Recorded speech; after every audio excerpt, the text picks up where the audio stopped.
Avant de vous présenter la tontine, je tenais d'abord à remercier Madame Johnson qui est à l'initiative de cette réunion, de ce rendez-vous.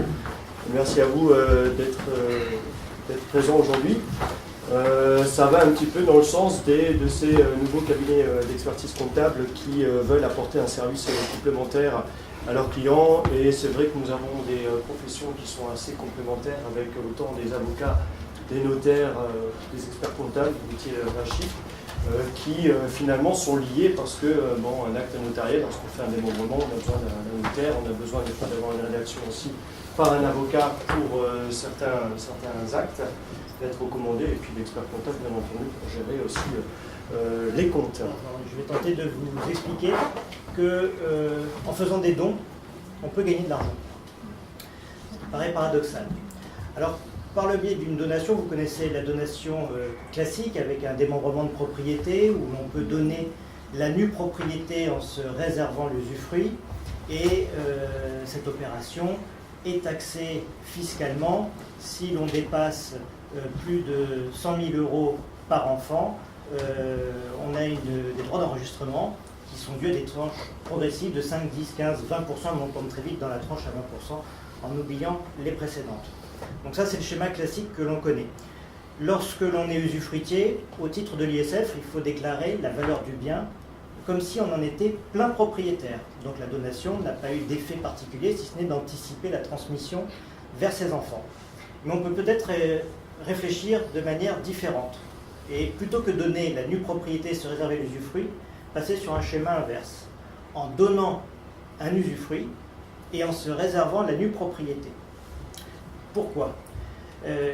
La première chose, c'est que en donnant l'usufruit, l'usufruitier, on l'a dit tout à l'heure, se comportait comme un plein propriétaire au titre de l'ISF. Donc c'est lui qui va déclarer ce bien dans le cadre de son ISF. Et s'il n'est pas imposable, eh bien vous avez sorti cet usufruit et donc l'intégralité de la valeur de ce bien de votre ISF.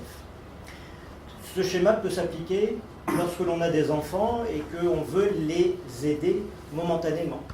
Donc on peut avoir des enfants qui ont des besoins de financement parce qu'ils démarrent dans la vie ou ils font leurs études.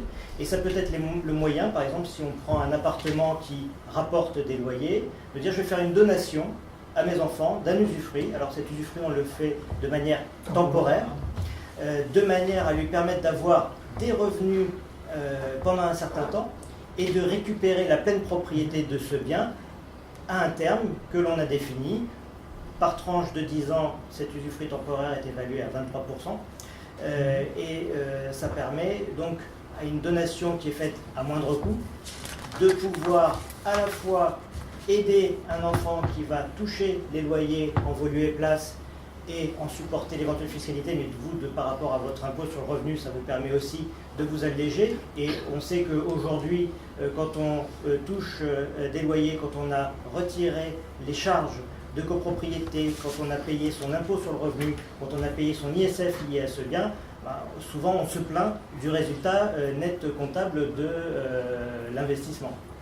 Donc ça peut être le moyen d'aider un de ses enfants, de pouvoir sortir le bien de l'ISF et de le récupérer à un moment où vos enfants auront peut-être moins besoin de ces fonds, mais vous allez peut-être retrouver des besoins parce qu'arrivé à l'âge de la retraite, il y aura peut-être un besoin de compléter un petit peu sa retraite et de récupérer ce bien, ou en tout cas les revenus de ce bien dans ce patrimoine. Alors après, on peut avoir aussi d'autres cas où les enfants n'ont pas forcément besoin de revenus. Ils ne souhaitent peut-être pas aussi devenir usufruitiers de certains biens parce que eux-mêmes peuvent être soumis à l'ISF et n'ont pas envie d'augmenter leur imposition.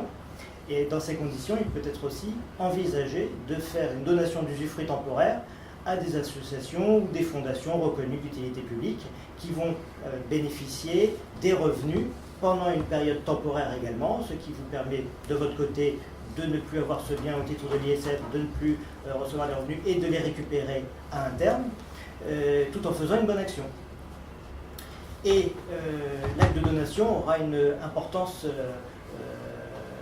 au niveau de son rédactionnel pour bien définir le rôle du nu propriétaire et de l'usufruitier pendant toute la durée de cet usufruit temporaire.